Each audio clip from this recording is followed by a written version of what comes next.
Revenir certainement grand côté toujours pour je pense Gestal encore. La balle est encore récupérée avec un départ. Aura une belle percée de Desjans et c'est peut-être un essai entre les poteaux pour les Fuxéens. Dès la première minute, on n'a pas passé le cap de la première minute. Simon Esteb, une transformation relativement facile pour l'ouvreur, effectivement, sans trop de problèmes donc pour Nicolas Desjans. Et donc après à peine 2 minutes de jeu, eh bien, c'est un coup de théâtre, mais un coup de théâtre très intéressant qui va lancer cette rencontre. Et attention au départ de Toreil, car on n'est pas très loin de l'embut Fuxéen. Avec voilà, la balle est introduite par du Mortier, bonne progression des Fuxéens, des Lavelanéciens, pardon. La balle est toujours dans les pieds. Toreil qui sert avec un bon départ de la deuxième ligne. Voilà, une belle action encore et peut-être un essai. Voilà la réponse du Berger à la Bergère avec une belle action du pack Lavelanécien et après un départ magnifique de Toreil par un très bon départ et transformation évidente pour le buteur du Pays d'Olme. Des chaleurs comme ça, il n'y en a pas eu depuis l'automne dernier quand même. Et voilà, allez, un bon départ encore des Fuxéens qui sont mis au sol avec une bonne défense. Allez, on ouvre avec Esteb pour ses 3 quarts. Une bonne défense de Comminges. La balle est ressortie et on repart avec Amari. Amari qui est pris par la défense. Mais j'ai l'impression que l'arbitre a il y a un avantage, oui. Un hors-jeu dès la Vélanéciate. On revient au centre. Un hors-jeu ou un plaquage haut, on va voir ce qu'il dit. On va voir. Allez, on laisse passer avec Esteb pour ses 3 quarts centre. Voilà, on se fait passer le ballon, mais là, non, on progresse encore. Je pensais qu'on allait passer en touche. Toujours cet esprit d'attaque avec une bonne défense encore des jaunes et noirs. Mais les Fuxéens envoient vraiment leur cartouche avec des 3 quarts très incisifs. Hein. Oui. Voilà, on revient à la pénalité pour l'excellent Nicolas Desjans. Et la balle, ça passe en haut des poteaux. On joue la 10e minute et donc les joueurs de l'Union sportive fuxéenne reprennent à la tête grâce à cette pénalité. Borrios lui aussi contre-attaque et qui donne à son ailier là-bas, non c'est son centre qui était en position d'ailier avec premier, il a cassé le premier plaquage, il va au sol, la balle est à disposition encore avec une récupération des fuxéennes, mais on est venu sur le côté pour le pilier Johan Rosales qui est venu disputer le ballon au ras et sur le côté. C'est Frédéric Salette qui va se charger. Voilà, la balle s'élève et passe entre les poteaux. Effectivement, elle est passée très haut dans les poteaux. Il n'y a pas eu de perte préjudiciable pour le moment. Il ne faut pas trop parler parce que c'est à ce moment-là que ça arrive. Non, elle est encore bien prise juste aux abords des 5 mètres. On a défendu très rapidement du côté de Foix et les Lavelanéciens n'ont pas pu progresser sur ce groupé avec un départ. Voilà encore le numéro 13 fuxé Lavelanécien qui s'engage. On est sous les poteaux et pénalité 10 mètres face au poteau. Joueur du Pays d'Olme, la transformation n'étant pas irréalisable. Voilà, c'est fait tout en haut des poteaux et donc 25e minute, fois 10, Stade Lavelanécien 13 et pour la première fois de l'après-midi et contre le vent, il faut bien le souligner, et bien Lavelanais prend le score avec belle prise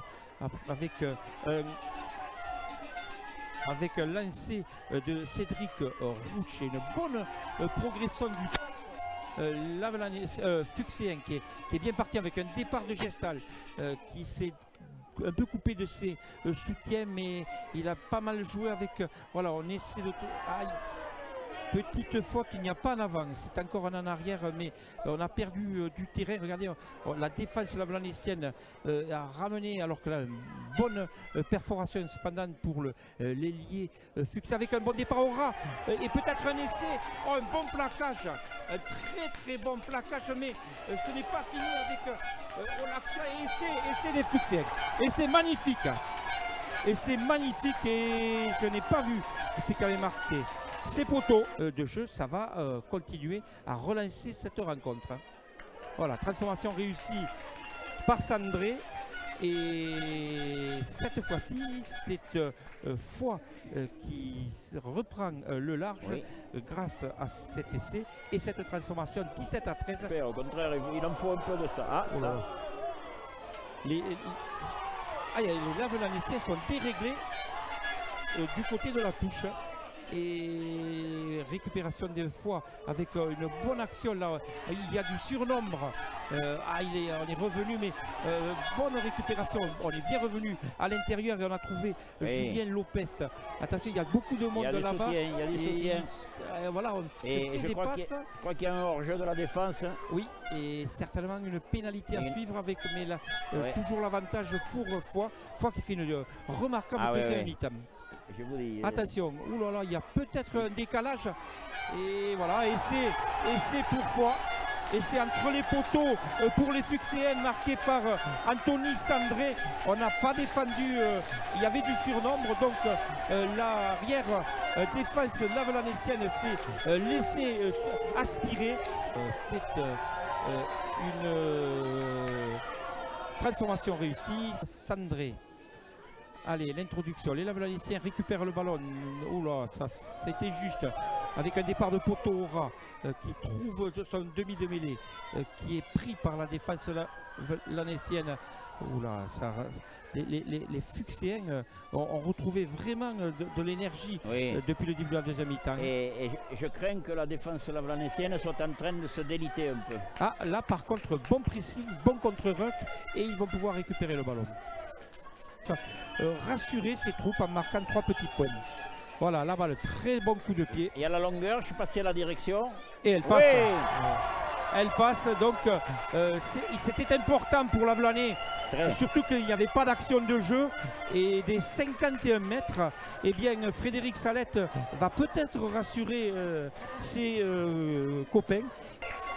On est 22, là, voilà, elle est bien talonnée. avec un départ de poteau, comme je l'avais annoncé, mais bien défendu par le demi-de-mêlée lavelanécien. Pénalité avec encore un départ de poteau qui est pris là-bas, mais on va revenir à la pénalité. Non, on laisse encore l'avantage. Il est toujours intéressant cet avantage pour les Fuxéens. Et voilà, cette fois-ci, les Fuxéens, les lavelanéciens se sont mis une nouvelle fois en difficulté. Elle est facile, donc il ne devrait pas avoir du mal. Voilà, c'est fait.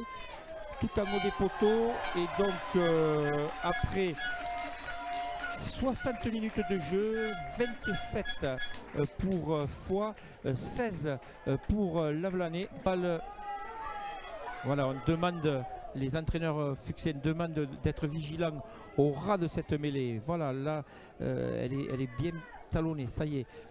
On pousse pas mal avec un départ de Toreille. Toreille pour Borios. Borios qui va laisser. Oui.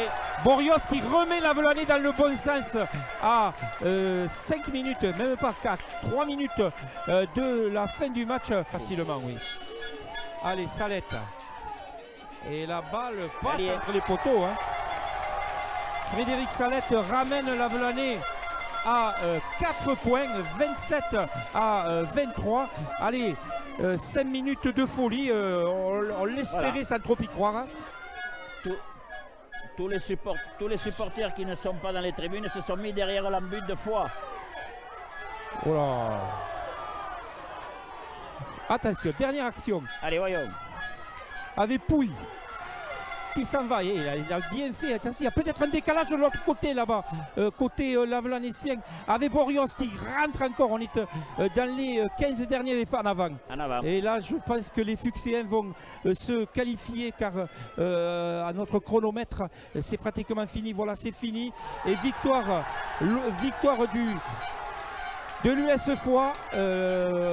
On ne sait pas quand même qui mérite le plus, mais c'était un match la victoire intéressant. La victoire de Foix n'est pas scandaleuse du tout, elle n'est pas imméritée. Ils ont su se procurer des occasions et les amener au bout. Les Lavelanéciens se sont procurés peut-être davantage qu'eux, mais malheureusement il y a toujours eu un petit quelque chose qui empêchait d'aboutir. Mais nous qui sommes neutres, nous ne pouvons que les remercier pour la qualité de leur prestation. On a vu un très beau match de rugby.